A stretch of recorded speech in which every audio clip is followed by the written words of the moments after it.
Hey, what's up, guys? It is a Friday night, so I thought that I would come in and answer some questions. I know a lot of you have questions for me. You can ask me any question on any topic that you want, any question that relates to pretty much anything. You guys know Uncle Boyce and Dr. Boyce are in the building. Uncle Boyce talks about everything that's non-financial, but Dr. Boyce is a financial guy. So whichever questions you have, put your question in the chat and I'll answer the questions very quickly. So give me short questions. I will answer short questions. I will give you short answers so we can answer as many questions as we possibly can. I'm going to tell you one thing I was just looking at that was really interesting. I just shared this.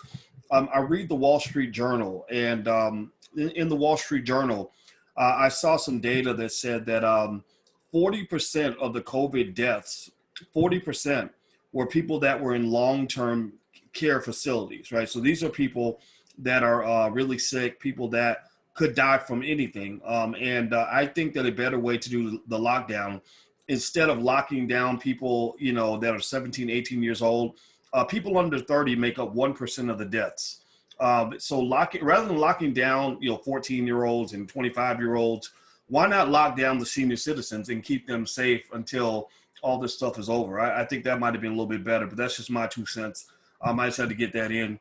Let's see. Somebody asked about the teeth. Everybody's asking about the teeth. Don't make fun of me. I'm talking funny because I'm going through a 6-month process to do implants.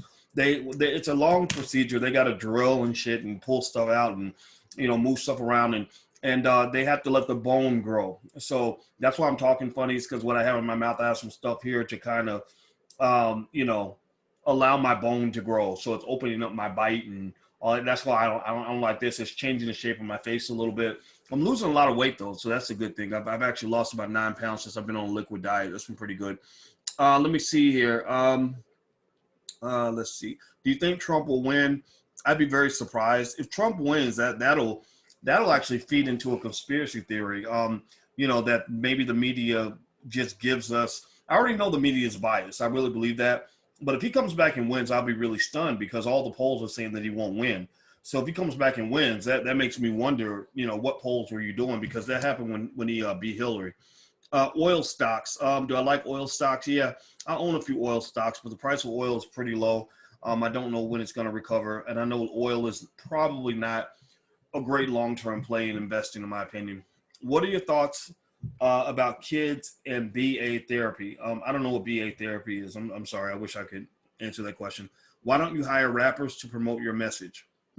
Never thought about that. Send me an inbox if you have an idea. Why did you buy ivory colored grills? Why did you get diamonds? You want me to get some grills, some little chiclets? Maybe I could be like Tekashi 6ix9ine and be like, yeah. Anyway, what are your thoughts on Trump's comments on LeBron? I didn't see what he said about LeBron. Trump probably doesn't like LeBron. LeBron doesn't like Trump. That's what it is. LeBron is a great activist, but I think that LeBron's incessant allegiance to Black Lives Matter is a big mistake. Black Lives Matter is not an organization I can align with in terms of their family values, and they seem to have an issue with straight men, like heterosexual Black men. They don't really seem to be pro-family.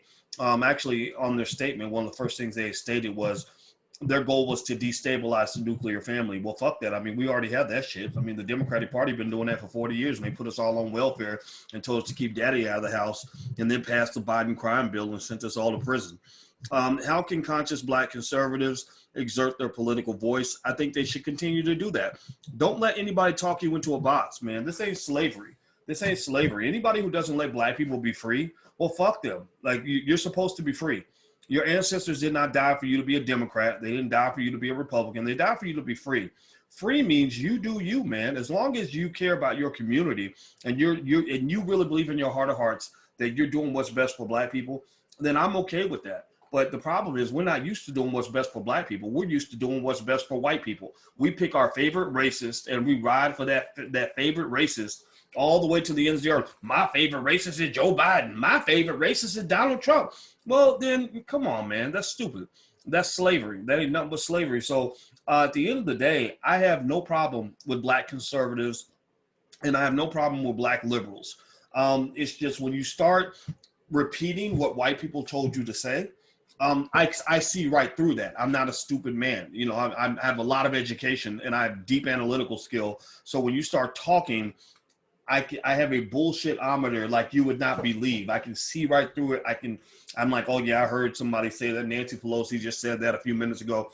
It bores me. It really does.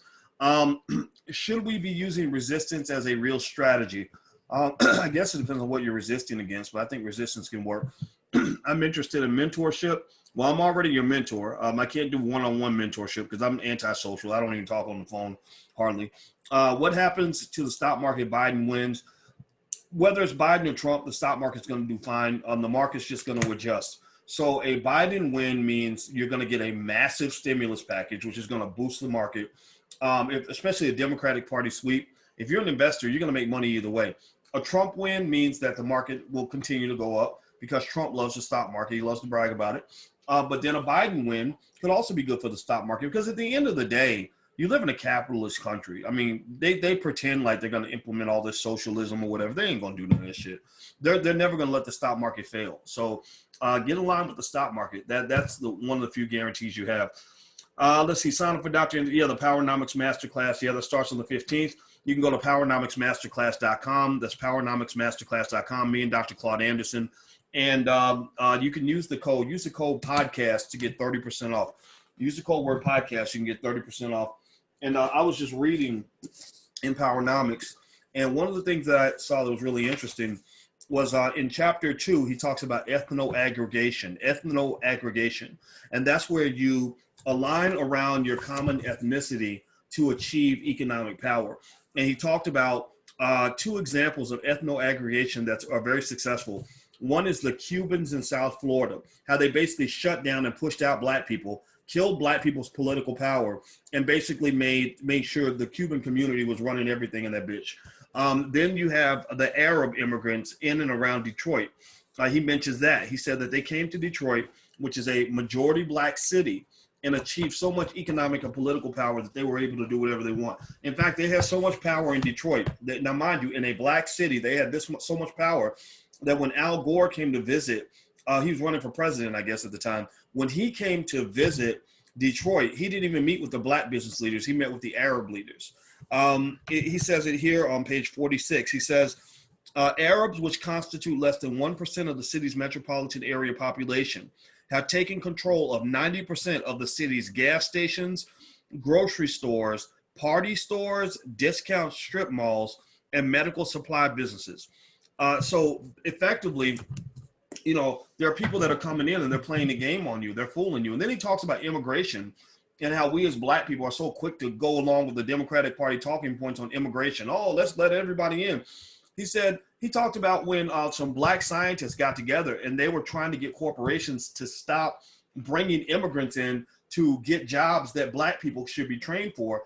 And he said the mistake they made was they framed it as a minority issue. Instead of a black issue, they made it a minority issue. So the corporations were like, yeah, we need to hire more minorities. Next thing you know, they're hiring Chinese people. They're hiring people from Kazakhstan. They're hiring people from South America. And black people are at the back of the bus again. And the Congressional Black Caucus went right along with it. So that word minority needs to be killed. People of color needs to be killed. We need to talk about black, bliggity black, 100% black, descendant of slave, black, type black in the chat if you get what I'm saying. We got to be black. We need black specific solutions because you have black specific torture. They didn't enslave all the people of color. They didn't enslave the minorities. They didn't enslave the immigrants. They enslaved your black ass. So they need a solution that's for your black ass, period. Let me keep going. Let me see here. What's up, Dr. Boyce? Hey, what's up, Rod from Brooklyn? How you doing, man? As a white man, I find the advice good for all. Do you mind if I follow? Of course not, man.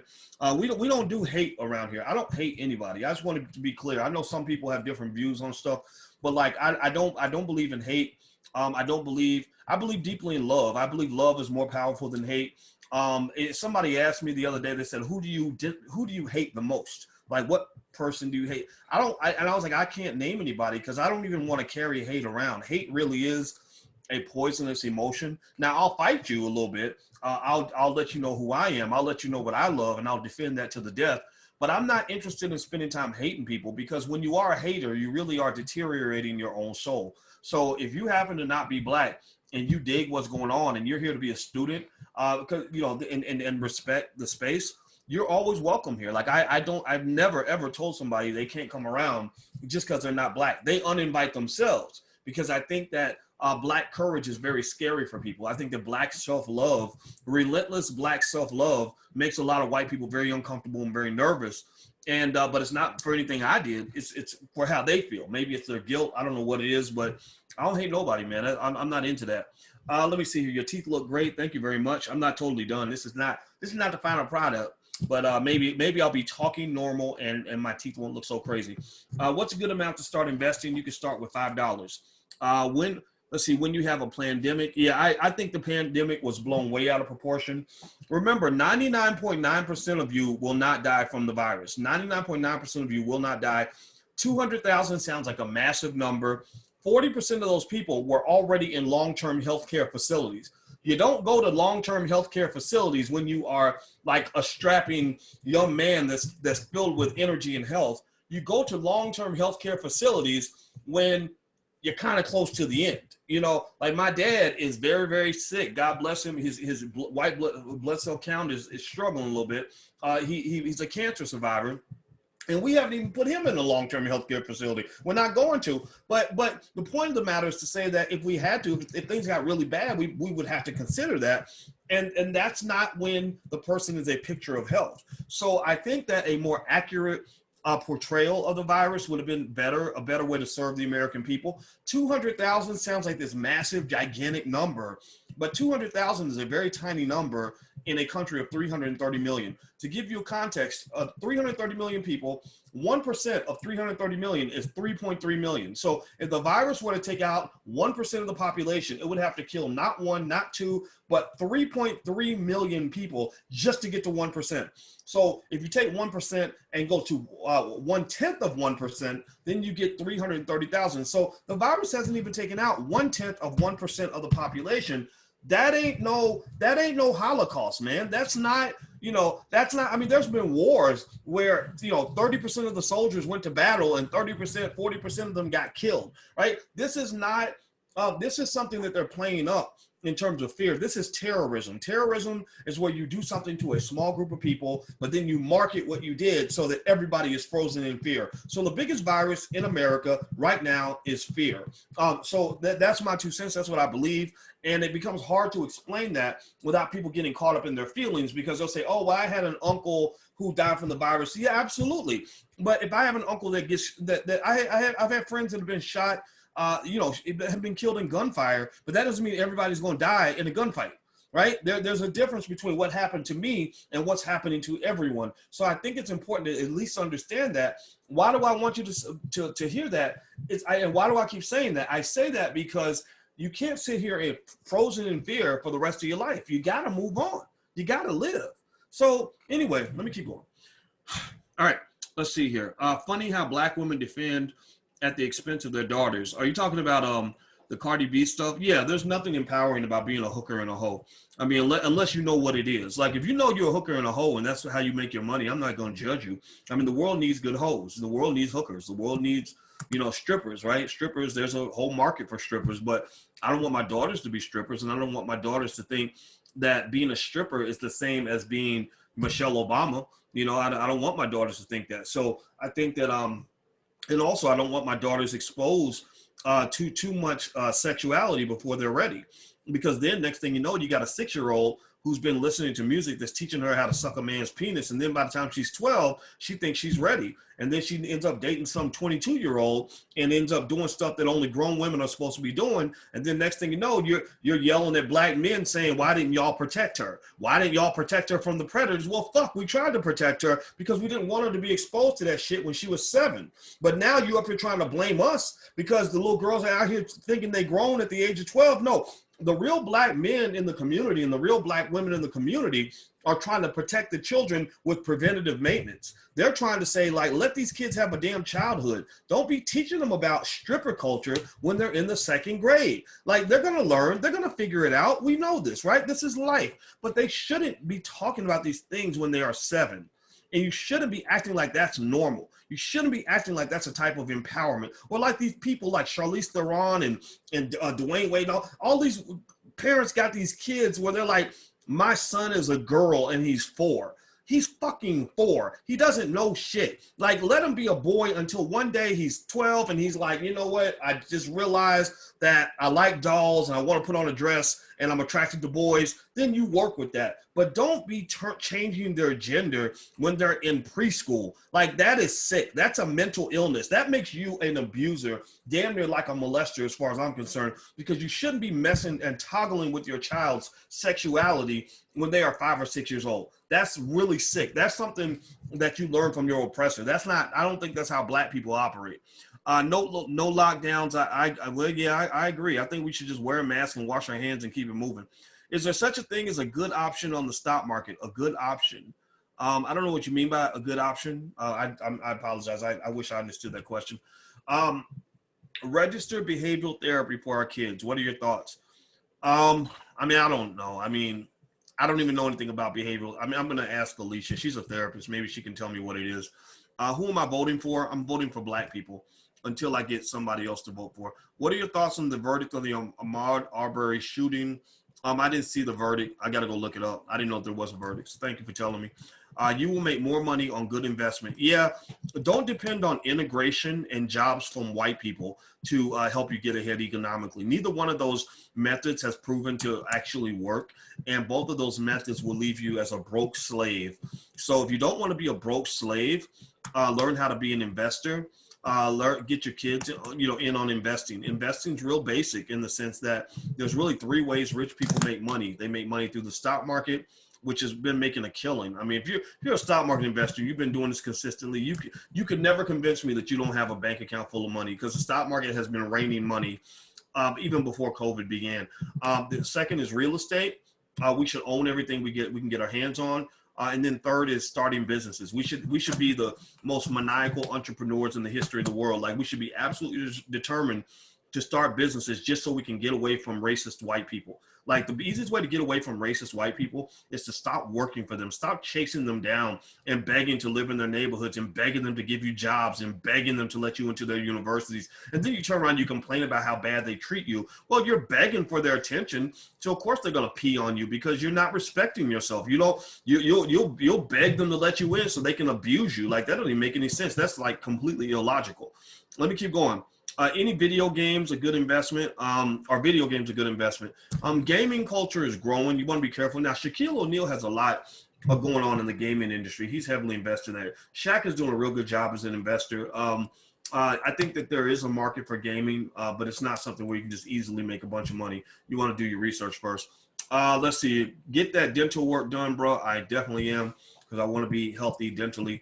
Where are all the single, smart Black men? I don't think they're at the club. I met Alicia I did. I met her in the library. I was trying to figure out, was it the library? I know it was the library, but it was in the cafeteria of the library, right? So I met her in the library, and at that time I was 22, she was 19, and she was an undergrad and I was a grad student. And I literally saw her across a crowded room, and she's the prettiest lady I ever saw. And here's what's interesting. So years later, like, we were friends for a really long time. We didn't start dating until years later, but we both independently decided to go get PhDs, right? And now think about this now.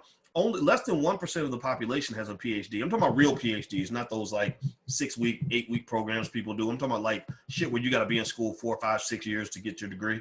And also among the Black communities, the proportion's even lower. And we both ended up doing that. And I thought back to that, and I realized that, it's not totally surprising, given that I met her in the library. Like, I didn't meet her in the club. I didn't meet her, at a hip hop concert.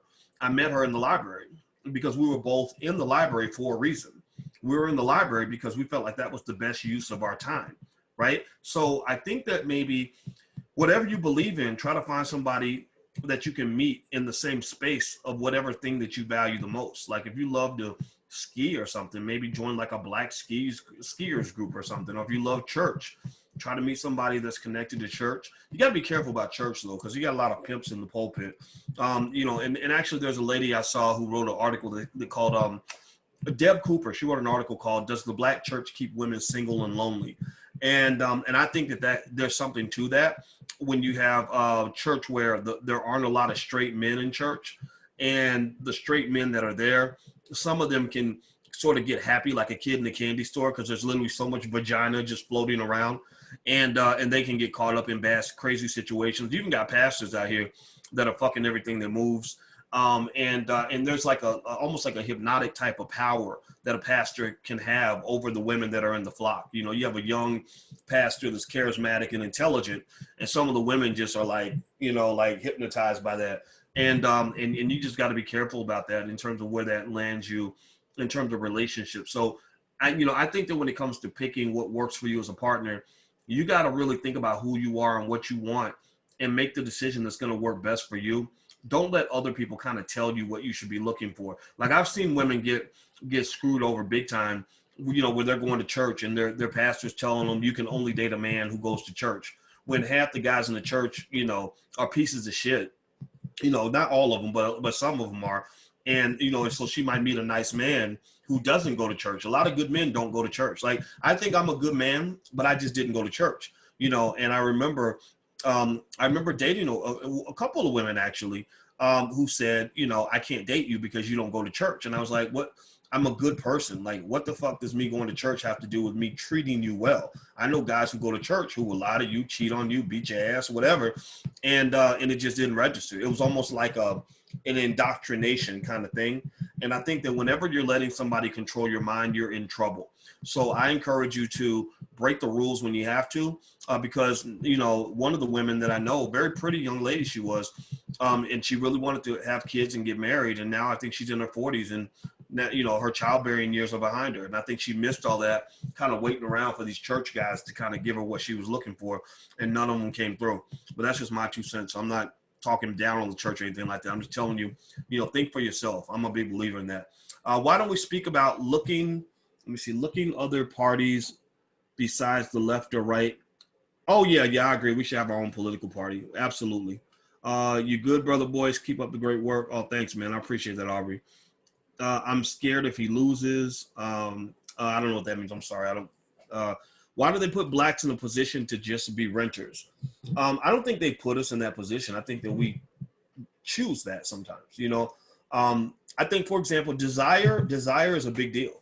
You know, like if you really want something, like if you really want to own property, you'll find a way to do it. Like I know people, I have a friend who happens to be from the Caribbean, and, you know, when he was a renter, he couldn't take it. He was only making $15 an hour. He said, I cannot be a renter forever because I feel like being a renter is crazy.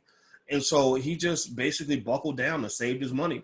He sacrificed, you know, the same way a black kid sacrifices so he could be a great basketball player. Like nothing's going to stop him from getting to the basketball court. No matter how far away it is, no matter how cold it is, no matter how bad his basketball is, he's going to find a way to get to that court because he desires that court. I've seen kids, you know, go out of their way because they really, really feel like they have to have a nice iPhone, or they got to have some fresh kicks, or they got to have, you know, whatever, right? Right? They got to have the Gucci bag, right? So we should want to own property the same way we desire basketball or Gucci bags, right?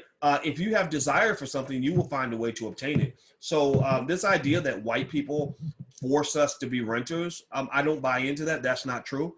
We know the white man can be a bastard. There's no question about it. But my belief in terms of black accountability means that you see your environment around you. Part of that is on you to adjust to that and to take advantage of the opportunities that are there for you. You can't just blame everything on other people for your entire life.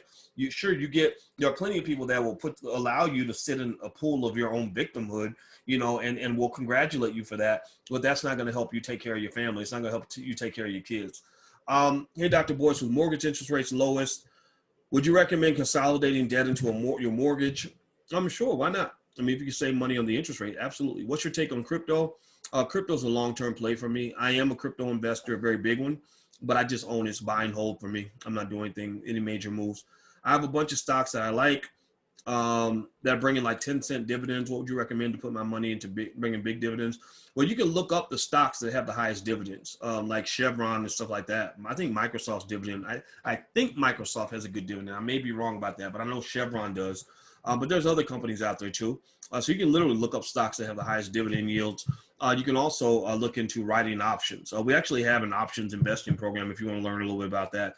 Just go to blackoptionsinvesting.com. That's blackoptionsinvesting.com. The first month is $1. Men don't answer that dumb question about teeth. Let's keep it real. Oh, oh, don't answer that. Yeah, well, you know, I know people are gonna ask because I'm talking a little bit funny. I'm talking like Sylvester the Cat or Elmer Fudd, so I'm spitting a little bit. I don't mean to. Good thing y'all ain't in here because I might actually spit on you. I don't want to, but I'm trying to learn how.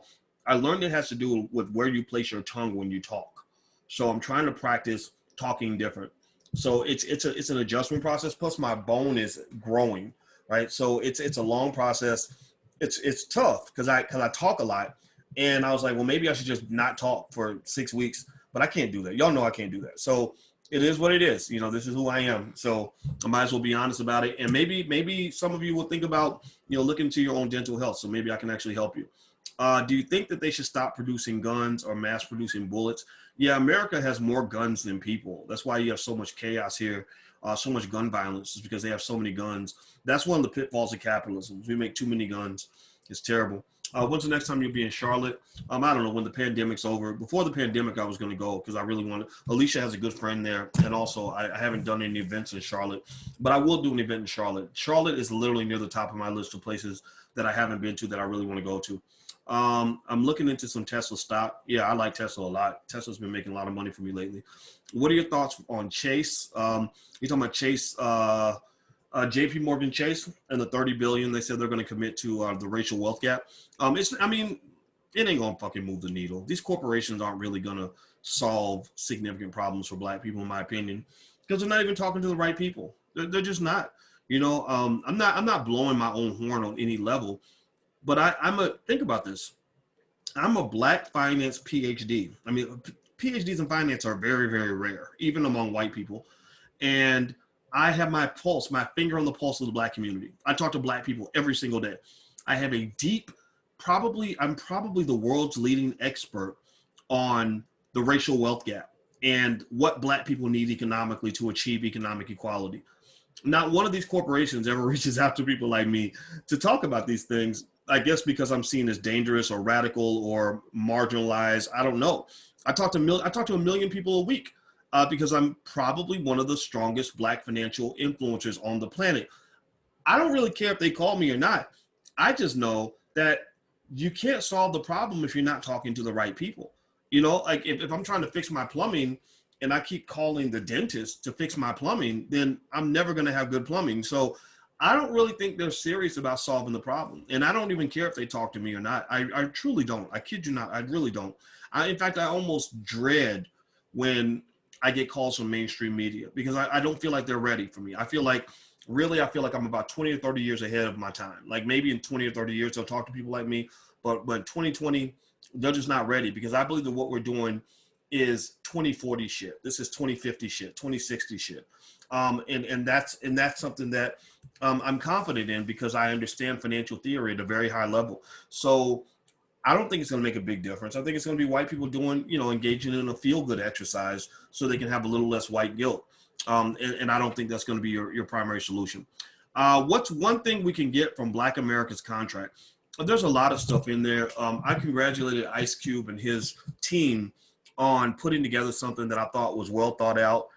Is it perfect? Probably not. You know, and what I love, here's why, you know, Cube and I connected.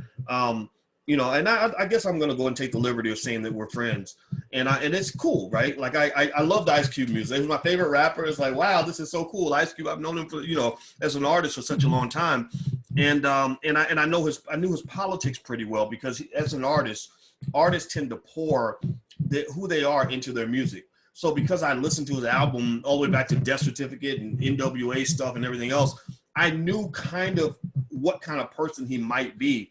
But you're never really sure. And when we just started talking, it was like we had been friends for a long time. And what I like about his approach to solving this problem was he didn't come into it. He understood the leverage he can bring, but he didn't come into it as an arrogant celebrity who thinks he knows all the answers. He came into it with an understanding that, you know, I need to connect with people that really understand this problem. I need to dig into this on a grassroots level so I can make sure that I'm actually getting results with this. I'm not just gonna come in and just say, well, because I'm Ice Cube, I know all the answers. And so I really liked the way he approached it. And his goal was to present the document to people that he respected and he'd seen, so that he could get feedback, so that he can incorporate whatever needs to be incorporated. So I think what my impression is that if someone came to him and said, hey, you forgot about this, or you should have done that, I think he would consider that. I think he'd say, okay, that's a good thought. Like, maybe we can add that in there too. So I like it. I thought it was good. I thought it was one of the few things. I don't really, if you notice, I don't really get behind a lot of stuff a lot of the celebrities do, because I don't think a lot of them are really in touch with the issue. I enjoyed, I mean, I didn't mind talking to Kanye West, but I didn't feel the same way when I talked to Kanye that I felt when I talked to Cube. I felt like Kanye's heart might be in the right place, but unfortunately, Kanye and I are not the same type of guy, because Kanye really loves Kanye a lot. And I'm not into that so much. But I liked him. Like I like the fact that he respects somebody I respect. He respects Dr. Claude Anderson immensely. And if you respect Dr. Anderson, then we're cool, you know. But Ice Cube and Charlemagne are the two guys that impress me the most, because they have reach that I don't have. They can reach people I can't reach. And that's why I think working together is really helping us achieve something. I think you're seeing kind of the emergence of the black man again, in a really wonderful way. Like, I think the black man is kind of like walking in and saying, Daddy's home. Like, we're in this conversation. We're going to butt in. And if you don't like it, then fuck you. And I think every black man watching can take pride in this and just know, like this is the template now. Like, we are back, right? And I think black women can get excitement from just seeing their men go out there and do what men do.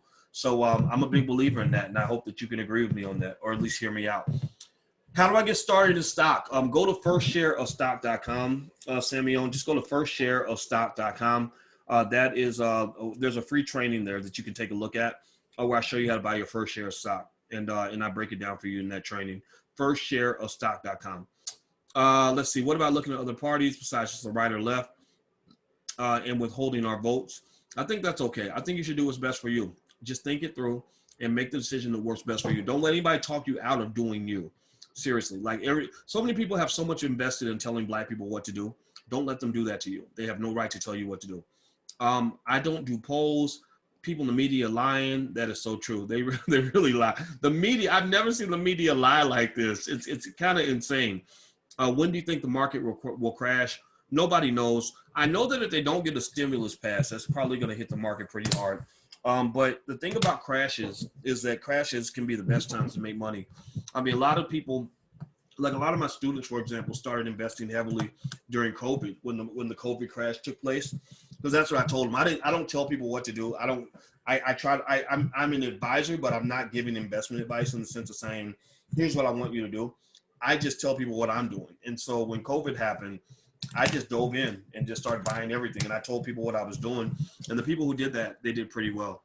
Are you interested in being a part of up-and-coming podcasts? Maybe. I don't know, man. I get so tired. I don't like to do a lot of interviews and stuff. But I'll support you. If you send me the link, I'll share it.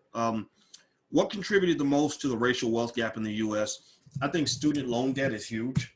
Student loan debt, think about this. Every year, black people give billions of dollars away to big white universities that are overcharging them for a college degree. Like that right there. And many of our smartest, best, and brightest black people, the ones who are supposed to close the wealth gap, actually increase the wealth gap because they die in debt. If you go to college and you have so much debt that you can't repay it and you die in debt, then game over. You lost. Like we're going backward. Right, you're not helping. It's like having LeBron James on your basketball team, but he puts all his buckets in the wrong basket. Like that's kind of what the black elite have done. Also, they don't have the right skills necessary to create the income levels that will allow for the wealth gap to be closed. For the wealth gap to close, we need millions of black people that are intent on becoming entrepreneurs and job creators. Because if you have a lot of job creators, then you're not just helping yourself, you're helping other people. So rather than just being a Negro with a fancy degree and a fancy job working for some white person, you're a CEO, you're a boss of a small company that can go employ a couple of dozen black people. So instead of improving your life, you've improved the lives of a couple dozen people. And on top of that, you've probably skewed out to what they call the long tail of income levels. You know, there's a lot of entrepreneurs, like I don't know too many employees other than NBA players and NFL players who make more than, say, $10,000, $15,000 a month, maybe $20,000 a month, $30,000 a month if they're really lucky. I know a lot of entrepreneurs who make $100,000 a month. I know a lot of entrepreneurs with businesses that you'll never hear about that make an amount of money that you'll never get from a job.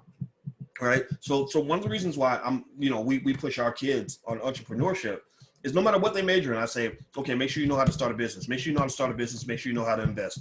Like no matter what they do, I say, oh, you want to be an actress? Okay, well, make sure you know how to start a business and invest so you can be like Tyler Perry or whatever, make your own movies. The other one is more of a doctor, lawyer, engineer type person. I say, okay, well, whatever you do, that's fine. Just make sure you know how to start a business and invest so that maybe you can run your own law firm. The oldest one wants to be an engineer. I said, okay, well, that's great. Just make sure you know how to be an entrepreneur and invest so that maybe you can become like Elon Musk or something and start a company and make a few $1 million a year as opposed to just making, a couple $100,000, right? Entrepreneurship is like a little lottery ticket that you give yourself where it may not cash out. You may not blow up. The big money may never come. Maybe you don't have maybe you choose the wrong industry. Maybe you go about it the wrong way. Maybe you can't find the right resources. Maybe you give up too early. Giving up too early is big. People who don't give up tend to become very successful at some point because they keep learning, they keep getting better. But whatever, right? But if it does work out, if the switch hits, then you suddenly get exposed to this whole reality that you never knew was there. I can speak to that. I once was a successful Negro. I used to be a real successful Negro. And let me tell you about when I used to be a successful Negro. I got a PhD in finance. I was the only black man in America to get a PhD in finance in the year 2002. I was hot shit. I was a big deal. Everybody knew about me because all the universities that claimed to seek diversity were all calling my dissertation advisor to find out if I was a fit for their faculty. So I got my first job and I was making more money than I ever made in my life. I was making about $115,000 a year, which was big money back in 2001. It's still big money now. It's still pretty good now. So I had this job where I was a successful Negro and I was working at Syracuse University. And my check every month was maybe about $10,000 a month. You take out taxes, maybe I have $6,000 or $7,000 left. I thought that I'd come close to the peak. I thought I'd sort of seen the mountaintop, So I thought maybe, and in fact, actually, when I came to Syracuse University, I didn't know why. There were some white people that were actually kind of jealous of me, and I didn't know why. And in hindsight, I know why now. When I came into Syracuse, because I was supposed to actually go to a better school, I just chose Syracuse because they actually made the first offer because I wanted to make money. I was the highest paid assistant professor on the entire campus, and I made more money than all the associate professors, and I wasn't even an associate professor. Associate professors are people that have tenure. I made more money than all the associates who already got the promotion that I hadn't even got yet. Like, that's how much hot shit that I was. So the thing was, though, I didn't know, like, I thought that maybe the best I could ever get was maybe my income would increase by 50% by the time I retired. But then when I became an entrepreneur, I started seeing real money. And I'm not going to tell you, I don't want to get into specifics about how much money I made and all that stuff, but I can tell you that, like I got to see things that I never thought I'd see. Like what's it like to make $500,000 in a month or whatever. Right. So what I'm saying to you is give your kids that chance, like give them that lottery ticket, just put them in a program or something where they can learn like how to start a business so that at least maybe they can at least know what the big dream really is. Because now, the life I live now, if I went back in time 20 years ago and wrote down what my wildest dreams were, the life I have now is not just beyond my wildest dreams. It's a dream that was so wild that I didn't even have that dream back then. I didn't even dream big enough to even have the dream of living the life that I live right now. I didn't know that, 20 years later, I would be, first of all, making 10 times more money than most professors make. I would be talking to 1 million people a week, on a network that's completely owned by me, where I do whatever the fuck I want. I didn't know that I will have been on CNN 200 or 300 times, more times than I can count. Like, you could show me, now think about this. It's a big deal for most people to be on national TV one time. Like, it happens once, it's a huge deal. You remember for the rest of your life. I remember that feeling. I remember when a friend of a friend was on national TV and we all talked about it because it was such a big deal that this guy was on national TV. I've been on national TV so many times that you could show me a clip of me on national TV and I'll be like, oh, damn, I forgot about that. Right. That's how many times, I've gone to cities around the world and that I've never been to, where I know not one single person in that city and have people stop me on the street. Like, that's I sat with kings and queens and amazing people. I didn't know that this was even doable. I didn't even know that was even out there. And I didn't even open the door to this whole other reality until I just really started becoming comfortable being myself. You know, when I really said, you know what, I don't really want to do this other bullshit that's over here. Like, you got this little fucking cookie cutter life that you carved out for me as a black man. I got to jump outside of this box for me to really find myself. So I just got, you know, it's like you're driving down the road and you're on the freeway and there's a lot of traffic. It's congested. The road is long. And then you're like, fuck this. I'm getting off the highway. I'm going to drive through the fucking grass. I'm going to go through the woods. I'm going to take this back road. And then next thing you know, you've discovered shit that you never would have seen if you had been given the path that you asked for. So what I learned is that sometimes in life, God really blesses you by taking away the thing that you want the most. Like, sometimes you really want something and you think that that's really what's for you and that's what you really want. And I'll do anything to have that right there. And a lot of times the reason you want that right there is because you haven't seen all the other shit that's out there. It happens all the time, like in relationships. You know, you love somebody and you really think you want them and you're crying like, boo-hoo, please come back. And you don't realize that somebody better for you is out there.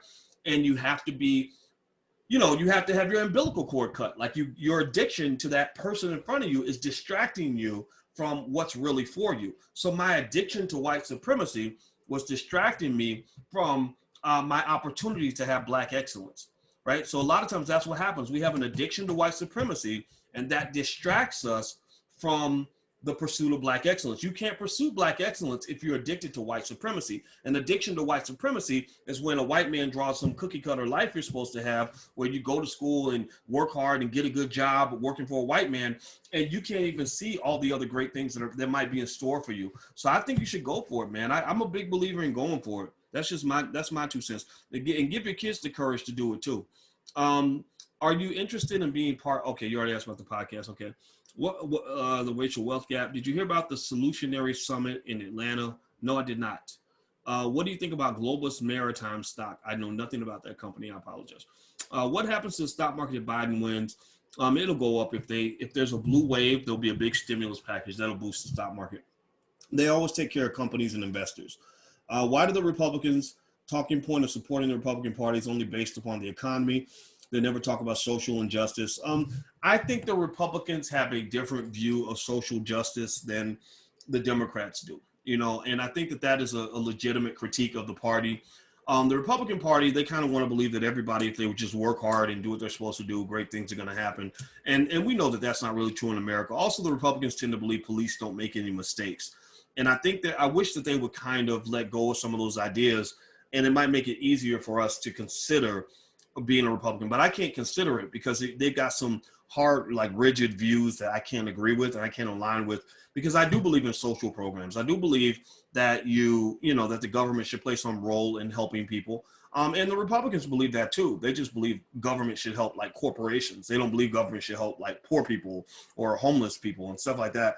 I can't ride with the Democrats though, because the Democrats are too hell-bent on labeling me as a disabled black man before I even have a chance to actually go accomplish anything. Like, they're too caught up in black trauma and black weakness, and that we need a protector. There's nothing I hear from the Democrats that empowers me and gives me pride as a black man. Like, I don't feel empowered when you are telling black women that they don't need us, and that that fathers shouldn't be in the home, and that we should abort our babies whenever we want to, and just all this other stuff that I just can't co-sign on.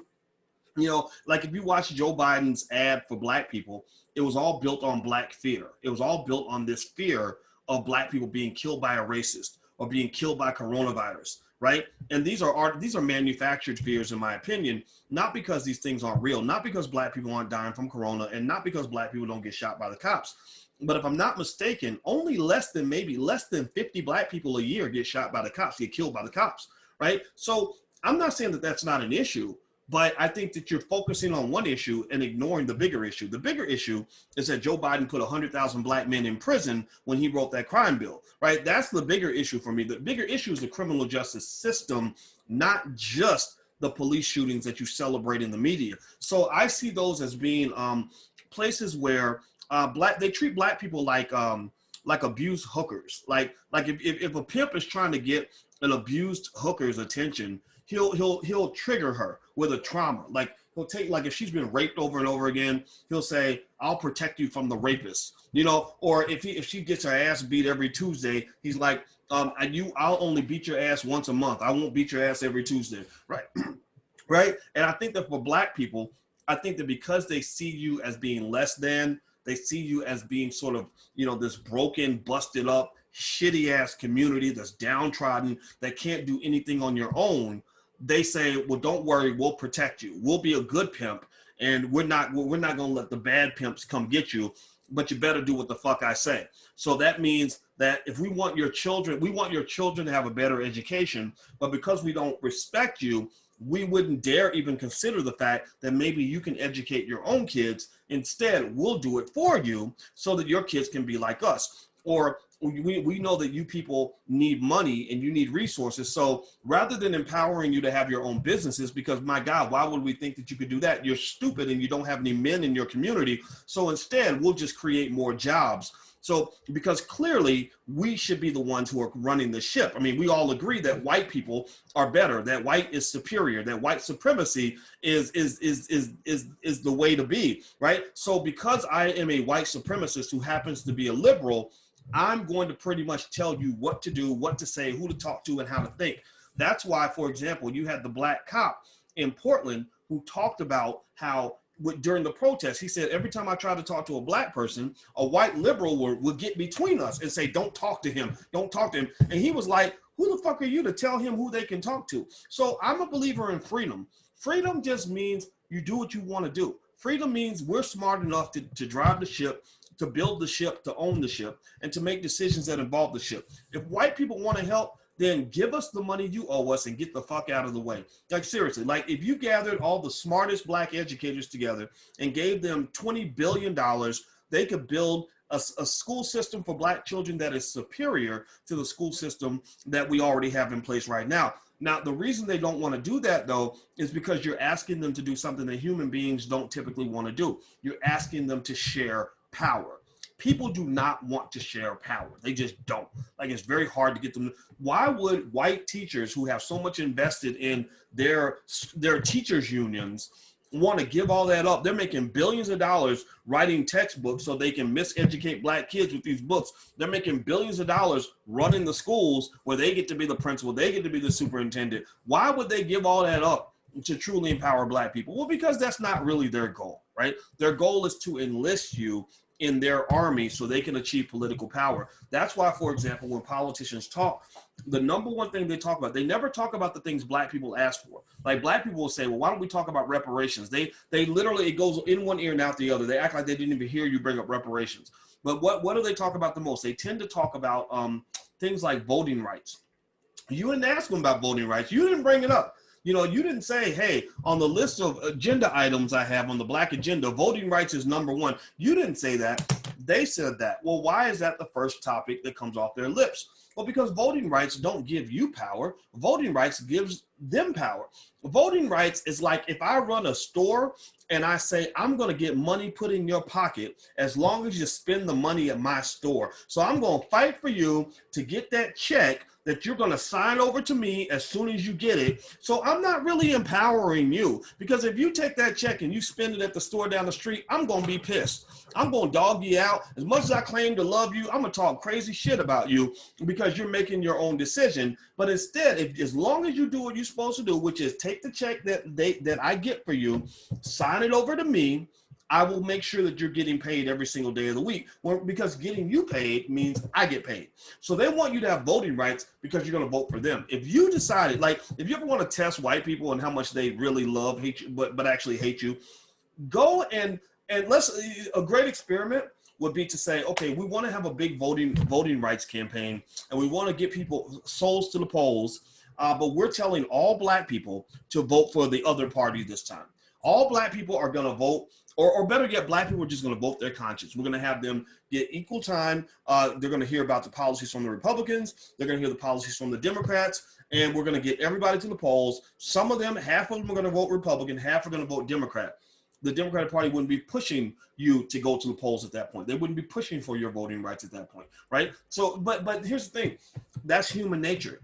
You know, human nature says people tend to just do what's best for them, right? So I don't necessarily get mad about it as much as I claim that you should try to understand that, right? Just try to understand that so that you'll stop sort of thinking that whether or not that what matters is whether they like you or not. They don't like you. They just pretend to like you, right? So that's what it is. That's my 2 cents. All right, let me see. Trump sold millions of dollars in stock for his campaign. Yeah, he did. I was really surprised by that. I thought Trump was more invested than he was. And let's not forget, though, he's got family members invested. He's got, tons of money in trusts. His children, his children have a lot of money invested. So don't think that Trump doesn't make money when the stock market goes up. I don't believe that. Let's see here. You're looking good. How much more you lose? I have lost about 9 pounds. My voice is different because I'm getting used to the dental work. It's going to take a while for my jaw to expand. How's Dr. Anderson doing? He's doing better. Thank you for asking. He will be there for the Powernomics Masterclass. That starts on the 15th. You can go to powernomicsmasterclass.com if you'd like to join powernomicsmasterclass.com. How much will you charge to do an hour podcast? I don't know. Email producer@flynubianmedia.com. Producer@flynubianmedia.com. Producer@flynubianmedia.com. And she can work it out. But it's not about the money. It's really about the time. My time is kind of limited, but she's very nice. She'll hear everything. You said the market's going to crash. When do you think it will crash? There's no way it's really hard to predict it. It's going to crash at some point, though. It always crashes. There's talking points are based on the major current problem in the country, jobs and the pandemic, not social justice. I agree. Yeah, Republicans tend to be more economically oriented. I don't think there's, I'm going to tell you, I don't think there's anything wrong with focusing on economics. I really think Black people should focus on economics a lot more. I really do. If a person has money in their pocket, then a lot of social justice issues get fixed with money.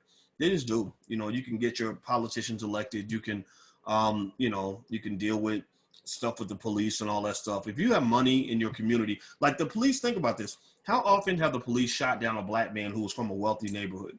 Like, or how often have, think about this, like the police, the predators that some of them can be, they tend to go after people that are just vulnerable. You live in a poor neighborhood, or or you're by yourself, or you're under the influence or something like that. So you'll never hear about like police officers shooting like a member of the Nation of Islam while he's walking with other Muslim brothers. Like that's not going to happen because they know that there will be significant consequences for that kind of behavior. Or shooting a Black person who's from a neighborhood where there's a strong sense of community and stuff like that. It's not to say that poor people don't deserve protection, but it does say that there is something that must be stated about sort of awareness, and it's like the brother down in Texas that got killed by the security guard. I don't even think he got killed by a cop. I think it's a security guard. Well, this brother loved white people, and he was, he loved white women, and he did all this other stuff. And so I feel like people like that, unfortunately, it doesn't mean that it's bad that he liked white women. I'm not judging that. I'm just saying that there's some people who will have their guard down more than others, or like a Black man who's high and drunk all the time. I'm very much against Black men engaging in lots of drugs and alcohol. I'm not the only one. Malcolm X used to talk about this all the time, because when you're high and drunk, you're vulnerable. That's how your enemies can get you, is when you're drunk. A lot of gangsters get killed because they just wait for them to get drunk, or they wait for them to let their guard down. So maybe they lure them in with a woman or something like that. So when I saw what happened to George Floyd, and he was under the influence, and you had the other brother down in Atlanta that was under the influence, I'm not judging them. I'm not saying that they don't have a right to do whatever they're going to do. I'm just saying that you're never going to see me. I don't drink, and I don't drink because I want to be aware. I want to be alert. You're not going to hear about Dr. Boyce got shot in the club because he had too much Cristal and got into a fight with another dude. Like those are stupid situations, in my opinion. Not dismissing or disrespecting anybody that's ever been victimized. We all make mistakes, but it's like we need real talk amongst Black men about what it means to be a soldier, what it means to be prepared, what it means to be on guard, what it means to be ready. If you stay ready, you ain't got to get ready, because when you ain't ready, believe me, they always ready. They're always watching. So you got to be ready. Anyway, let me keep going. Let's see. Blue Black blocker. Okay, I don't know what that means, but native black. Let's see. I want to be my own boss. I want to be registered behavioral therapist for our kids. Our kids need more behavioral therapy. I do agree with that. Absolutely. Powernomics course. Yeah, that's powernomicsmasterclass.com. I don't know pilottrading.co. I'll take a look. How can I make money? How can I move my money from Robinhood? You can just do it. You can either sell your assets and put the money somewhere else, or you can just call them and they have a way that you can process. You got to fill out some paperwork though. They don't make it easy. They don't make it easy. Just be ready for that. But you can't get your money. Watch those white agents though. Absolutely. Well, you know, yeah, agents are everywhere. I mean, I don't let a lot of people get really close to me really fast. I just don't. Maybe I'm overly paranoid, but I just don't. Like if you come and you work in my organization, I might not talk to you for a year. And if I do talk to you, it's because I've talked to other people about you to know what kind of person you are. You have to keep your distance in the sense of kind of like, you know, you want to minimize your vulnerabilities. So, yeah, so that's it. That's my 2 cents. How do you feel about ticker box? The box light. I don't know that. I don't know anything about that. I'm sorry. From a young black man, thank you for being a father figure for me from afar. I learned a lot from you, and it was really needed in my life. All right, bomb kid. Well, I'm very proud of you, man. I'm very proud of you for listening. A lot of young people don't realize how much advantage you can have just by listening, like listening to older people. Like I know sometimes we might talk a lot or whatever, but a lot of people have already gone through what you've gone through. And a lot of older people can tell you stories that will give you perspectives that will help you avoid learning the hard way. So young people who listen just tend to do better than those who don't. So keep listening, man. I think that's very smart of you. Don't let anybody tell you what to do. You got to make your own decision, right? So sometimes when it comes to making a decision, only you know what you need and only you know what you really want. But you take in a lot of information so you can figure out what's out there and what's going to really work for you. And then you make the final decision. Don't let older people decide your life for you, but use them as advisors to give you information that you need so you can make good decisions. Let's see here. I was wondering if you got new teeth. Yeah, I'm in the middle of some dental stuff. I guess I got to keep saying that about every 10 minutes. How can I start with $5? If you open up a Robinhood account, you can start investing with $5, Acorns too. Go to firstshareofstock.com. That's firstshareofstock.com. Do you know any black ABA therapists anywhere? There's a company called Ready, Set, Grow. My friend Estia Brown, she runs that company. So that might be a good place to go look at it. It's called Ready, Set, Grow. What about looking at other parties? Okay, you'll see it. What broker do you recommend for beginners? I like Acorn, Stash, and Robinhood. Let's see here. Okay, let's see. How do you feel about, okay, you already answered about that. What about, okay, some good people died, just saying. I agree. And I think that the coronavirus situation is hard to talk about because it's emotional for a lot of people. And people get offended if you say something that's not consistent with the existing narrative. But I'm offended by, you know, about 30 million people losing their jobs. Like I'm offended by all the young people who are depressed and suicidal because we took away their youth for nothing. I'm offended by all the people that have been evicted from their homes, all the people that are going to die from not, you know, because they're scared to go to the doctor. I'm offended by the old people who are going to die alone because they're scared to see their grandkids. So, if people are offended by what I say, then we'll just all have to be fucking offended because 99.9% of us are going to survive the virus. And if you're really concerned about death, like if you really care about black people dying, where were you when all those black people being shot up in the hood? Every week, black people being shot up like crazy in Chicago, and there was no conversation from the Obamas where they were having long candlelight vigils for all the little black babies being shot up. Nobody gave a fuck. People only care now, not because they care, but because it's political. Because now we have selective empathy. We have very selective empathy. We're so empathetic over a 91-year-old who died from the coronavirus, even though they could have died from the flu. But we had no empathy when a 16-year-old girl was shot in the head in the middle of a drive-by in South Side of Chicago. So stop that shit. Just stop it. It's stupid. Or you have all this empathy over, 20 people that died from corona. But back when I was talking about obesity, heart disease, and things that kill hundreds of thousands of black people, nobody gave a shit. Everybody got mad at me because they thought I was fat shaming Lizzo when I said maybe we shouldn't mass market obesity. Maybe it's okay to be obese. It's okay to be fat. And my God, I mean, why would you hate a person just for being fat? But stop acting like that is body positivity. That is not body positivity. That is body negativity. And so we should love people enough to say, you know, this can kill you. If a coronavirus comes along and you are heavily overweight and you're eating fried chicken every damn day because you want to be like Lizzo and you think that twerking with your jelly rolls is cute, well, you know, then guess what? That virus is going to come looking for you first. That virus goes after people that do not take care of their health. So it does not say that the virus does not matter, but stop that shit. Stop that whole like, oh, you're not sensitive or you don't care. No, you don't care. You're not sensitive, because all the times I've talked about all the ways black people are dying, you did not listen. You did not care. You're mad because I can't get focused on 200,000 deaths when I was telling you about 1 million deaths, and you didn't have anything to say until white people started talking about it on CNN. Okay, anyway. Take a screenshot. Okay. Love Ice Cube's courage and spirit. Me too. Do you ever go to the hood and teach or lecture? Yes, I do. I've done that many times. My point is, it's not a hoax. Absolutely not. It's not a hoax. It's real.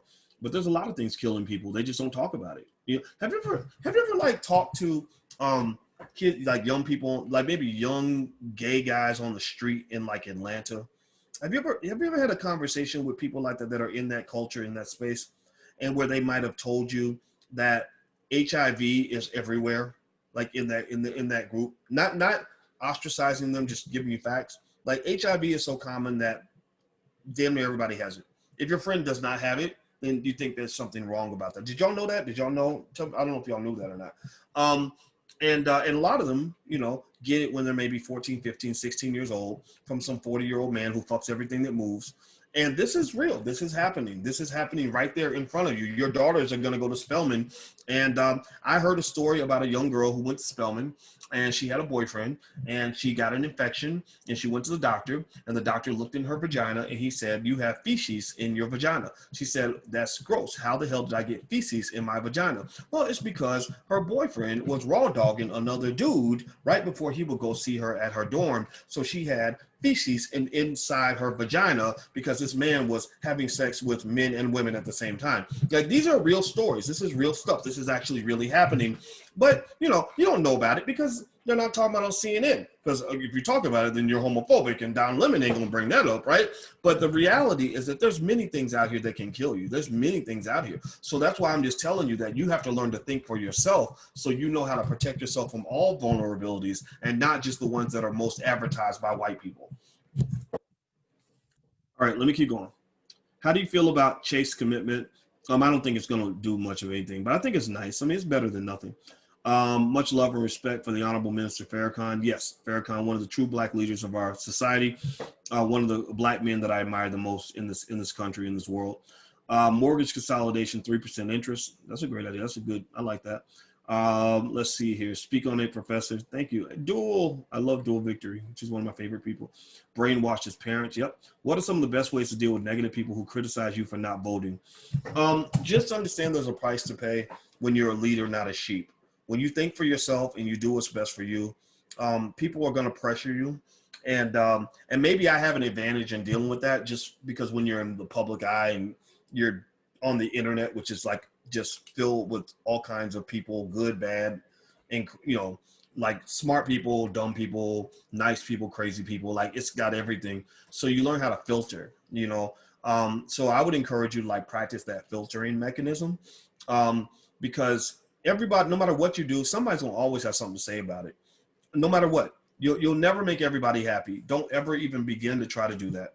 You know, find the things that matter to you and focus on doing your best for those things. You know, you're never going to do it right. You're never going to be perfect. You're going to have people that have something negative to say, and some of them might be right. Sometimes your critics may be, you know, maybe they have a point. Like if I'm a Democrat and somebody criticizes me for being a Democrat, they could be right. but I'm choosing to be a Democrat because in my mind, the good outweighs the bad. Or if I'm a Republican and people criticize me for being a Republican, oh, you're a coon, you this and the other. Well, maybe they're right. Maybe there are some issues with the Republican Party, but maybe because of your values, maybe because abortion is important to you or whatever it is, you're choosing to do that. Do you, period.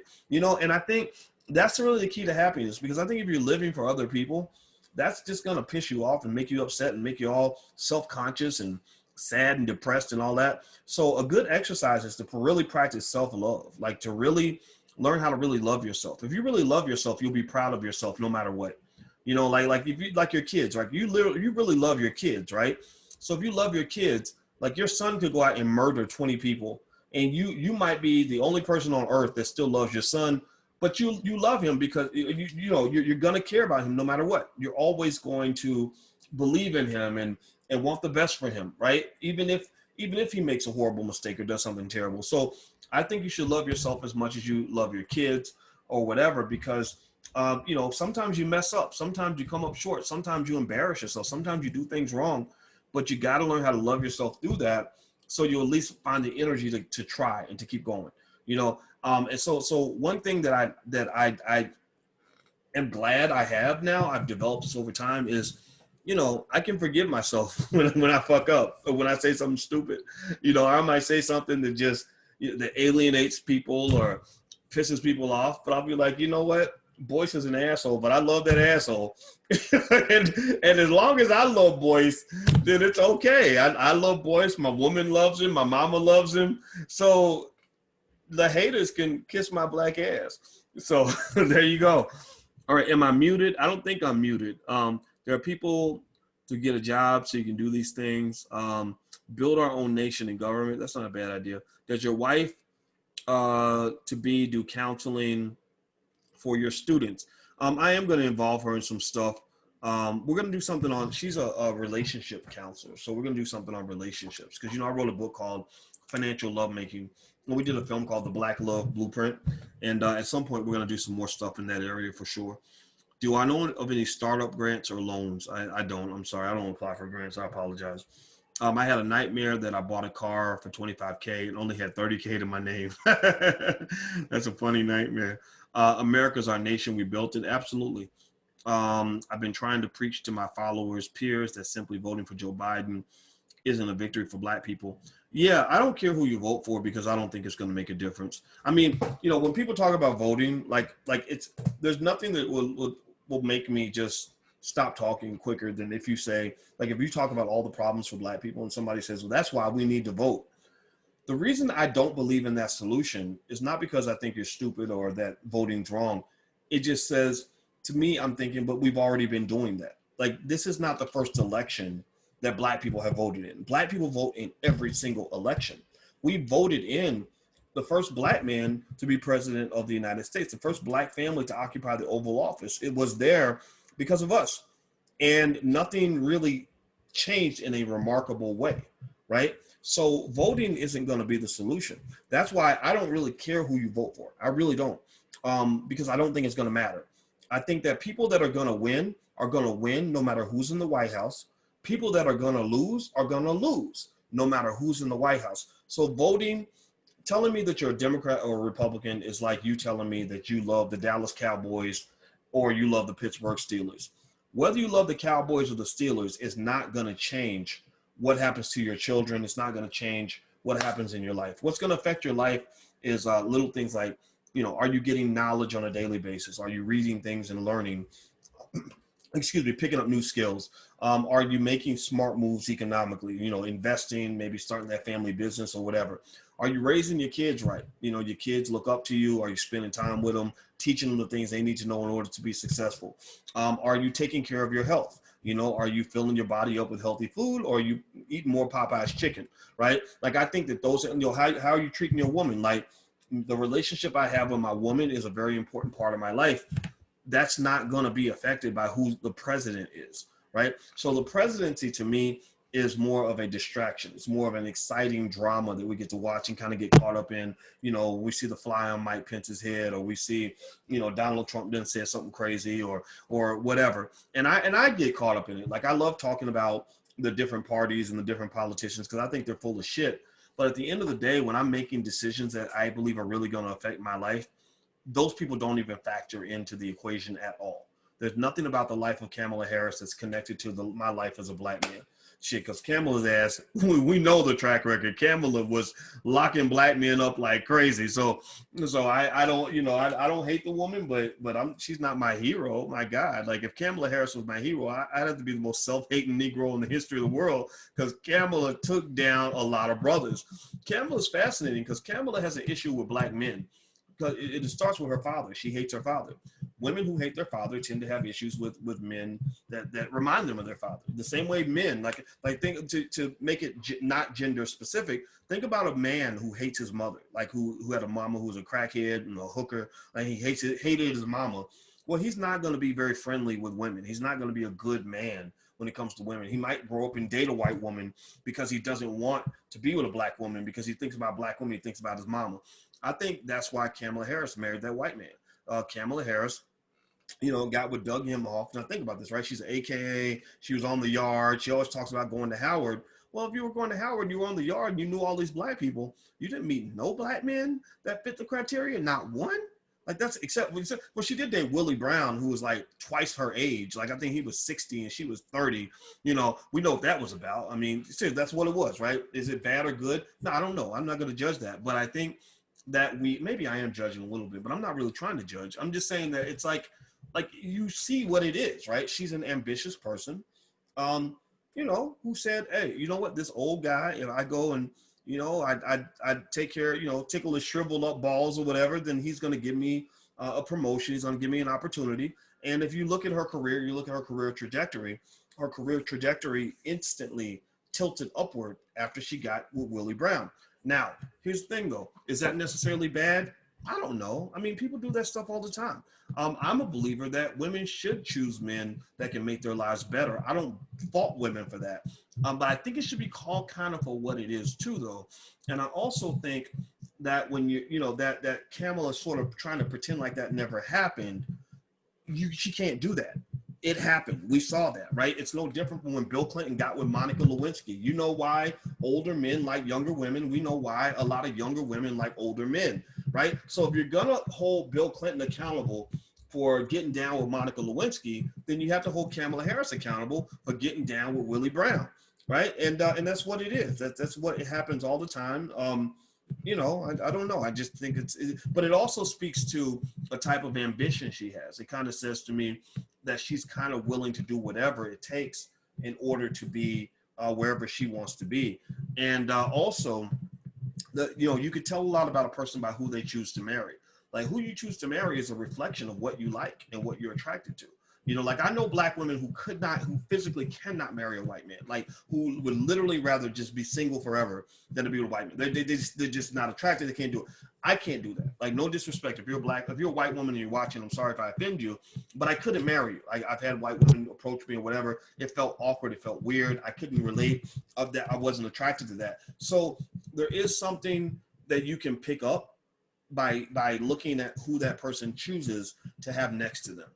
It does mean something. It's not like a non-issue. Like her dating Willie Brown says something about who she is. Her marrying Doug Emhoff says something about who she is. Just no different from Barack Obama marrying Michelle says something about who he was. And people saw that. That's why they voted for him. If Barack had not married Michelle, a lot of black women would not have voted for him. So if a lot of black women wouldn't have supported Barack for marrying a white woman, what makes you think that black men should be supporting Kamala Harris after she married a white man? Right? Really, like there's no black man that I see, no straight black man in her space that's having a significant influence on how she sees policy, how she views the world. She's got two men in her life, Doug and Joe. Two white guys. Joe was a man who spent his life incarcerating black people, calling us super predators. He gave us that speech. I shared it on my Instagram where he's saying there's 100,000 of these super predators and we must take them out of society, right? That's an Adolf Hitler mass extermination speech. We have to mass exterminate all these young black people because they're going to hurt somebody, right? He didn't say black. He used code words, dog whistle language. Like he says they come from single parent homes. You know what the fuck he's talking about, right? So Joe wanted to exterminate black people. Doug is a white guy. I'm sure he's a very nice white guy. Kamala spent her life as Attorney General of California. She has a lot of bodies in her wake as well. There's nothing on this earth that I see as a black man that makes me say, oh yeah, I really want to see her in office. That would be like a woman voting for a rapist. Like that, literally, like why would you tell a woman to do that, right? So I think the black women who can hear what I'm saying and empathize with that, I appreciate them, because they're kind of like the same as the men who can empathize with women who've been victims of assault, right? The men who stand up and say, no, that guy did horrible things to women. I'm not supporting that guy, right? Well, the same thing is true with Kamala. Kamala did horrible things to men, and there are black women who are like, no, we're not supporting. We don't do that here, right? So I think that could be a problem for Kamala. I'm curious to see how the election plays out in terms of how that influences the outcome. I'm not rooting against them in the election. I told you, I think that how you do in your life is going to be completely independent of who gets elected.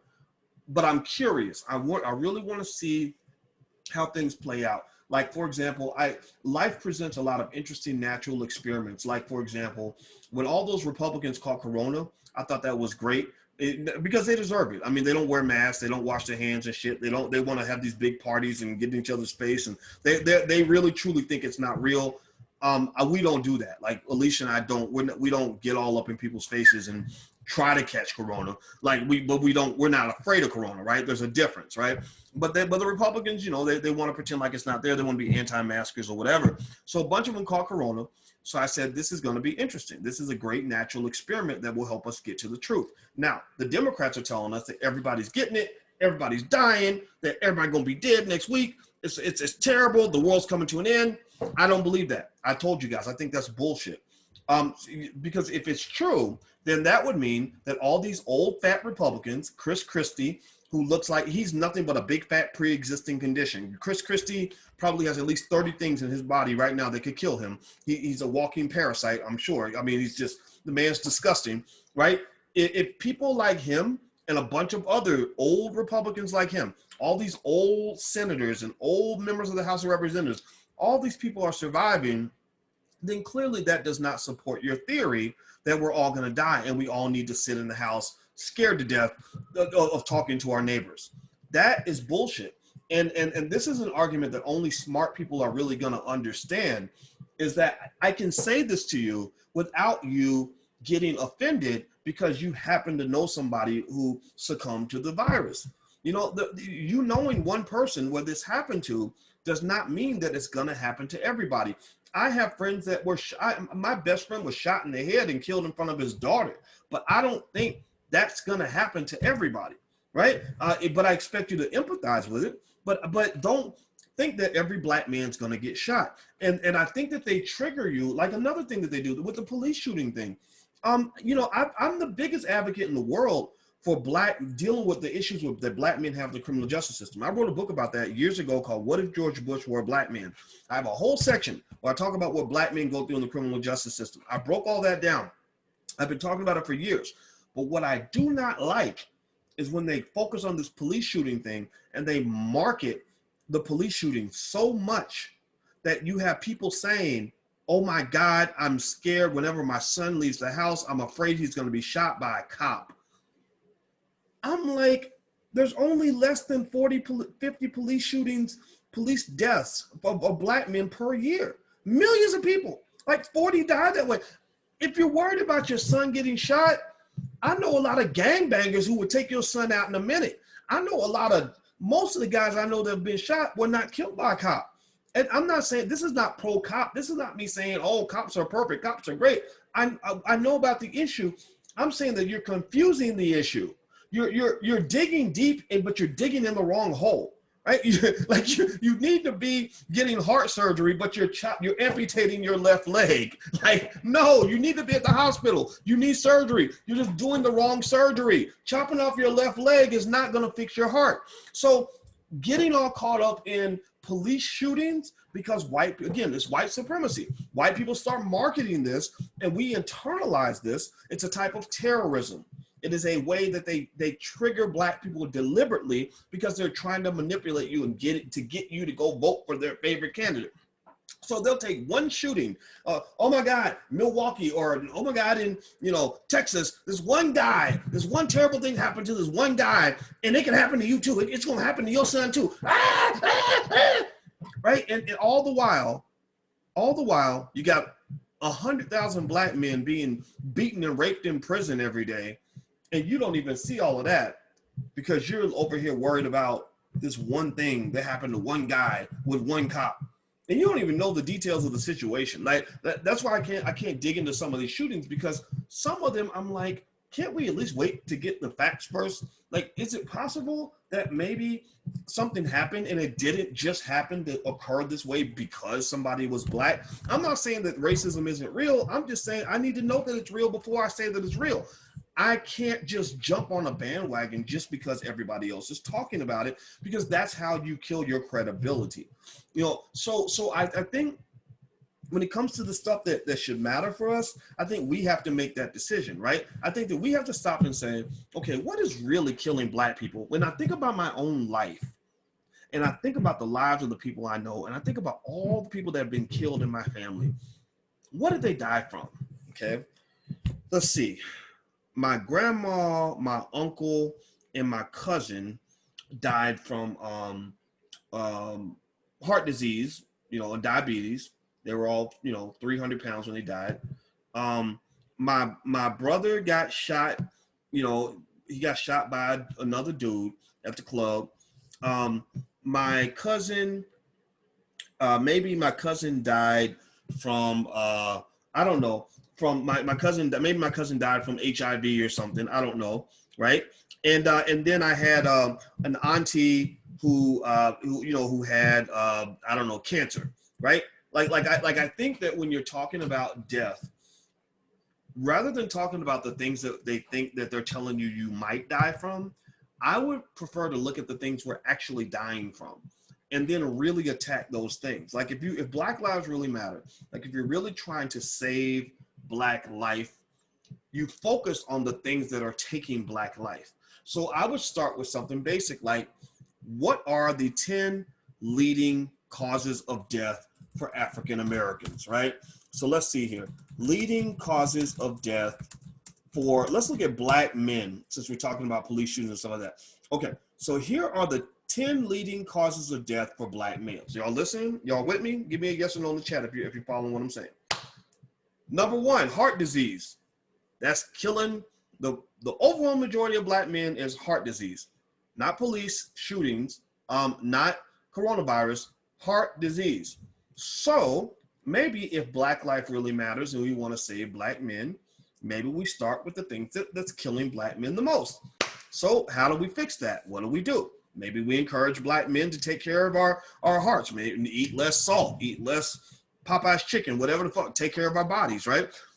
Number 2 is cancer. I don't know. I mean, some cancers can be prevented, some cancers can't. Cancer kind of sucks that way, right? Number 3 is unintentional injuries. That's kind of broad. I don't know what that means. Number 4 is homicide. So who's killing all these Black men? So let's see here. Okay. So how many Black men were murdered from gun violence last year? Okay. Let's say the number is, 40,000. Or not 40, let's say it's 10,000. I don't want to be like so grim. Let's say 10,000 Black men were murdered by gun violence last year. Okay, so the white people on TV keep telling us that the cops are doing all these killings. So how many of these Black men were murdered by cops? Okay, 40 Black men were murdered by the cops. Let's be exact. Let's really blame white people. Let's say the number. Let's double it. Let's double it to 80. I don't think that there's 80 Black men murdered by cops in a given year. Because remember, every police shooting, every police killing is mass marketed, right? It's mass marketed. So 80 would mean that you had 2 killings or 1.5 killings per week that are mass marketed to the public. I haven't seen that frequency, but maybe they're hiding the killings. Maybe police are murdering Black men and nobody knows about it because the media doesn't want to talk about that, because we know that talking about the murder of a black man by the police isn't going to have any ratings. No one's going to watch that, right? But let's say it's 80. So 10,000 black men got killed. 80 were murdered by the cops. Well, what happened to the other 9,920? Do we just like say, fuck that and fuck them? Who gives a shit? Or maybe we investigate. Maybe we go find out who's killing all these black men. And the problem with that is that because you're a white supremacist, you're not going to properly investigate, because what's going to happen is you're going to step out of your wheelhouse that they've allowed you into. Like you're a hamster in a wheelhouse. They let you run along this hamster wheel where you get all emotionally charged up over bullshit that doesn't matter. But then you try to step off the grid. You step out of the wheelhouse. They're like, oh, no, Negro, you can't go there. So because what's going to happen is it's going to lead you back to things that are not politically correct. Like, wait, maybe there is such a thing as something that looks like black on black crime. Like, we don't have to call it black on black crime because maybe we want to avoid the stigma or avoid the trigger, but it sure as fuck looks like when black men in the hood are afraid that they're going to get shot by another black man in the hood, maybe you don't call it black on black crime, but it's something, right? It's maybe you just call it crime. I don't know what the fuck it is. Hood on hood crime, whatever it is. That's what I've seen in my lifetime. Most of the black men I know who get killed by some dumbass Negro. Like, seriously, like real. So maybe we have to stop and say, okay, who are our enemies? We got our foreign enemies and our domestic enemies. Maybe we have some domestic enemies that we got to deal with. Maybe we got some black people who really don't love black people that much, right? Maybe we have to confront that if we're really, truly trying to save black people, right? Or truly trying to protect your son. Seriously, when I see kids in Chicago getting shot up, a lot of them ain't making it to their 18th birthday. A lot of these kids getting shot up and killed have not been killed by the police. It does not let the police off the hook. We know the police have their issue, but it means that we must go deeper if we're truly trying to solve the problem. But that's the issue though, right? Politicians aren't really trying to solve the problem. They're just trying to get you all riled up so you'll vote in the next election, just in case you didn't know. What else is on the list? Things that kill black men. Number 1 is heart disease. Number 2, cancer. Number 3, unintentional injuries. Number 4, homicide. Number 5, stroke. This is all kind of related, right? Heart disease and stroke is kind of like all connected, right? Basically high blood pressure, shit like that.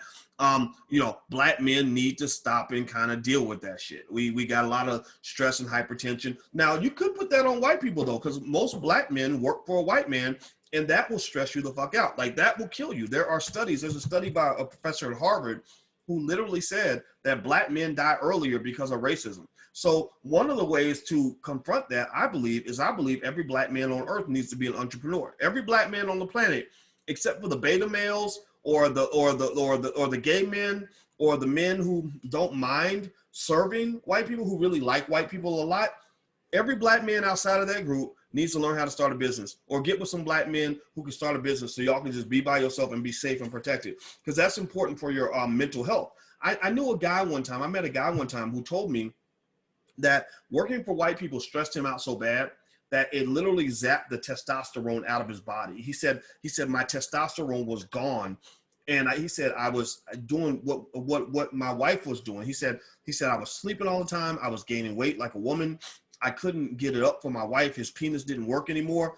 And like they literally had emasculated him. And when he quit, he said, I got fired and that was the best day of my life. And he said that, and then he showed me this big box of pills. He has to take like a big box. He has like 5 different pills he has to take just to keep him going crazy, because working with white people made him that crazy. Like, that's the thing. Racism just makes you insane. Racism makes you lose your mind. I'm not going to pin my website. My fingers are too big. If I try to pin it, I'm going to mess it up. My website, if you want to know, go to allblackeconomics.com. Somebody type allblackeconomics.com in there so the brother can see it. Allblackeconomics.com. You can get a free copy of my book there if you want to, if my insanity is appealing to you on some level. So let's keep going. Number 6 is diabetes. So we do have a diabetes issue. A lot of us grow up eating that sugary food, that unhealthy shit that we get fed as a kid. Chronic lower respiratory disease. Number 8 is kidney disease. I just saw today the rapper Scarface. I met Scarface on the Breakfast Club. He's a very nice, Scarface is a very nice guy. And so Scarface was on Twitter today, and he stated, Willie D shared this. Willie D is a good friend of mine. He's going to be in my wedding. I love that brother. And Willie shared a screenshot of a tweet from Scarface where he said that he needs a kidney. And I think he put his blood type on the tweet, which I thought that was very sad. I hope that he gets the kidney he wants. But I thought that's interesting. He's asking for a kidney on Twitter. Okay, well, maybe it'll work. But either way, kidney disease, septicemia, and hypertension. Hypertension to me is very much connected to stroke and heart disease, right? They all kind of fit in the same category. These are the top things that are killing Black men. These are the top causes of death. So I personally think that, again, because I just happen to have this like horrible curse of like wanting to actually solve problems as opposed to just bitch and complain about them. I think that if you're really trying to talk about what it means to save Black life, if you're really trying to talk about what it means to make Black people better, I think you should go to the places that actually are going to have an impact and not just let white people guide you into whatever they think is important. It's what really matters is what you think is important. That's what has to matter. That's when the conversation must start. That must be the alpha and the omega. I think a lot of it has to also go back to us consuming Black-owned media. I think we need to talk to each other more than talk to each other and listen to each other more than we're listening to them and talking to them. Number two, education. This is a great opportunity. We're educating our own kids right now. We could do this forever. I think we should just stay in a quarantine. Like, you've been quarantined from white supremacy for a while. That's extremely beneficial for you. I say let the quarantine keep going. I don't really think you have to send your children back to school after the pandemic is over, right? So maybe that's one benefit of coronavirus is it's gotten us into a different lifestyle that's cut the addiction that we had from the previous lifestyle that we had before. So anyway, that's it. You have an investment you'd like to present to me. You can email producer@flynubianmedia.com. That's producer@flynubianmedia.com. Send over what you have. Send over some paperwork, proof of concept, and we might look into it. I don't really do a lot of meetings. Just so you know, I just don't. That's not. I'm incredibly antisocial. I apologize for that, but that's just who I am. So anyway, I love you guys. I hope you have a great day. Don't forget, Powernomics Masterclass starts on the 15th of this month. So you can go to powernomicsmasterclass.com if you'd like to join. Use the code word podcast. You can get 30% off. We start on the 15th at 2 p.m. So it's powernomicsmasterclass.com. I'm out of here, guys. Have a good day. I'll see you later. Be good. Peace.